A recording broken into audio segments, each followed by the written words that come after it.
Matthieu 26. Lorsque Jésus eut achevé tous ses discours, il dit à ses disciples: Vous savez que la Pâque a lieu dans 2 jours, et que le Fils de l'homme sera livré pour être crucifié. Alors les principaux sacrificateurs et les anciens du peuple se réunirent dans la cour du souverain sacrificateur, appelé Caïphe. Et ils délibérèrent sur les moyens d'arrêter Jésus par ruse et de le faire mourir. Mais ils dirent: Que ce ne soit pas pendant la fête, afin qu'il n'y ait pas de tumulte parmi le peuple. Comme Jésus était à Béthanie, dans la maison de Simon le lépreux, une femme s'approcha de lui, tenant un vase d'albâtre, qui renfermait un parfum de grand prix. Et cependant qu'il était à table, elle répandit le parfum sur sa tête. Les disciples, voyant cela, s'indignèrent, et dirent: À quoi bon cette perte? On aurait pu vendre ce parfum très cher et en donner le prix aux pauvres. Jésus, s'en étant aperçu, leur dit: Pourquoi faites-vous de la peine à cette femme? Elle a fait une bonne action à mon égard, car vous avez toujours des pauvres avec vous. Mais vous ne m'avez pas toujours. En répandant ce parfum sur mon corps, elle l'a fait pour ma sépulture. Je vous le dis en vérité. Partout où cette bonne nouvelle sera prêchée, dans le monde entier, on racontera aussi en mémoire de cette femme ce qu'elle a fait. Alors l'un des 12, appelé Judas Iscario, alla vers les principaux sacrificateurs et dit: Que voulez-vous me donner, et je vous le livrerai? Et ils lui payèrent 30 pièces d'argent. Depuis ce moment, ils cherchaient une occasion favorable pour livrer Jésus. Le premier jour des pains sans levain, les disciples s'adressèrent à Jésus pour leur dire: Où veux-tu que nous te préparions le repas de la Pâque? Il répondit: Allez à la ville chez un tel, et vous lui direz: Le maître dit, mon temps est proche. Je ferai chez toi la Pâque avec mes disciples. Les disciples firent ce que Jésus leur avait ordonné, et ils préparèrent la Pâque. Le soir étant venu, il se mit à table avec les 12. Pendant qu'il mangeait, il dit: Je vous le dis en vérité, l'un de vous me livrera. Ils furent profondément attristés, et chacun se mit à lui dire: Est-ce moi, Seigneur? Il répondit: Celui qui a mis avec moi la main dans le plat, c'est celui qui me livrera. Le Fils de l'homme s'en va, selon ce qui est écrit de lui. Mais malheur à l'homme par qui le Fils de l'homme est livré. Mieux vaudrait pour cet homme qu'il ne fût pas né. Judas, qui le livrait, prit la parole et dit: Est-ce moi, Rabbi? Jésus lui répondit: Tu l'as dit. Pendant qu'il mangeait, Jésus prit du pain, et après avoir rendu grâce, il le rompit, et le donna aux disciples en disant: Prenez, mangez, ceci est mon corps.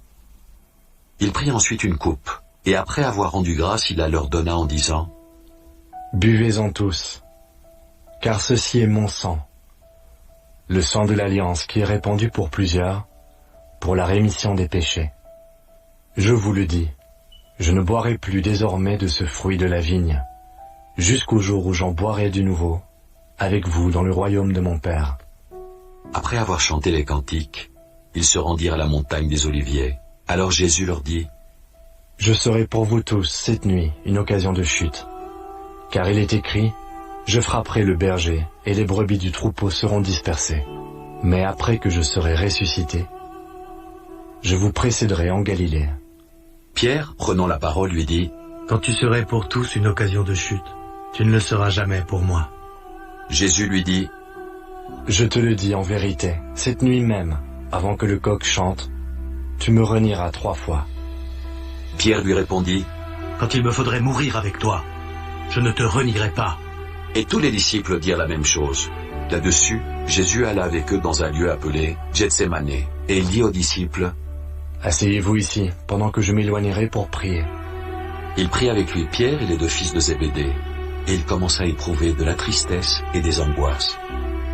Il leur dit alors: Mon âme est triste jusqu'à la mort. Restez ici, et veillez avec moi. Puis, ayant fait quelques pas en avant, il se jeta sur sa face et pria ainsi: Mon Père, s'il est possible, que cette coupe s'éloigne de moi. Toutefois, non pas ce que je veux, mais ce que tu veux. Et il vint vers les disciples qu'il trouva endormis, et il dit à Pierre: Vous n'avez donc pu veiller 1 heure avec moi. Veillez et priez, afin que vous ne tombiez pas dans la tentation. L'esprit est bien disposé, mais la chair est faible. » Il s'éloigna une seconde fois et pria ainsi. « Mon père, s'il n'est pas possible que cette coupe s'éloigne sans que je la boive, que ta volonté soit faite. » Il revint et les trouva encore endormis, car leurs yeux étaient appesantis. Il les quitta et s'éloignant, il pria pour la 3e fois, répétant les mêmes paroles.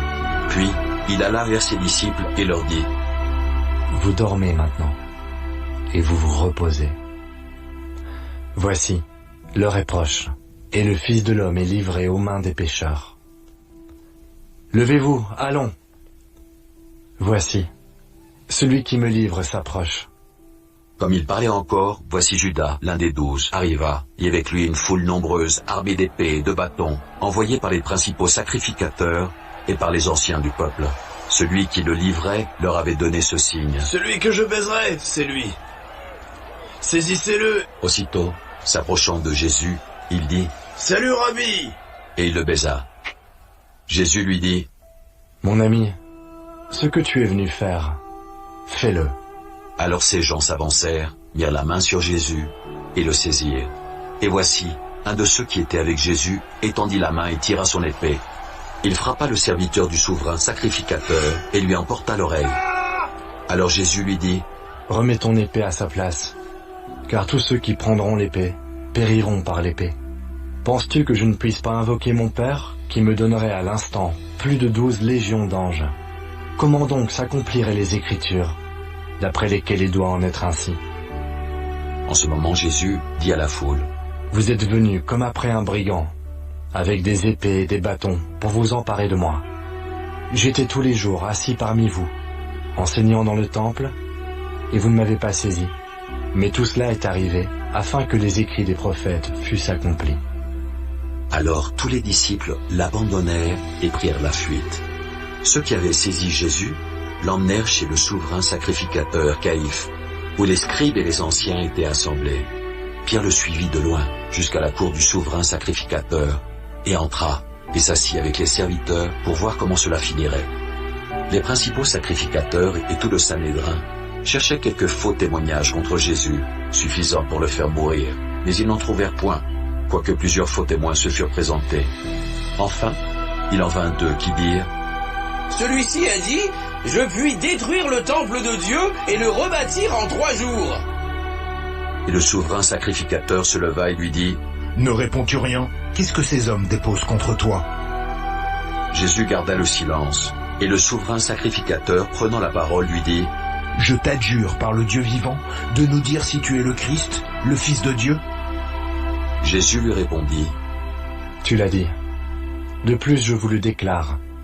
Vous verrez désormais le Fils de l'homme assis à la droite de la puissance de Dieu et venant sur les nuées du ciel. » Alors le souverain sacrificateur déchira ses vêtements, disant : « Il a blasphémé. Qu'avons-nous encore besoin de témoins ? Voici, vous venez d'entendre son blasphème. Que vous en semble ?» Ils répondirent : « Il mérite la mort. » Là-dessus, ils lui crachèrent au visage et lui donnèrent des coups de poing et des soufflets en disant : « Christ, prophétise, dis-nous qui t'a frappé. » Cependant Pierre était assis dehors dans la cour.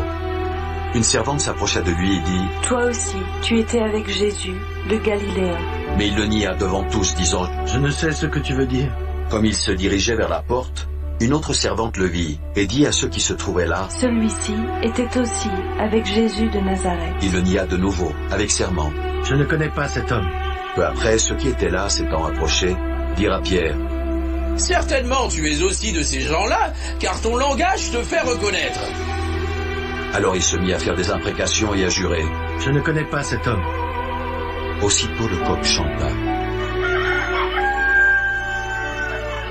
Et Pierre se souvint de la parole que Jésus avait dite : « Avant que le coq chante, tu me renieras 3 fois. » Et étant sorti, il pleura amèrement.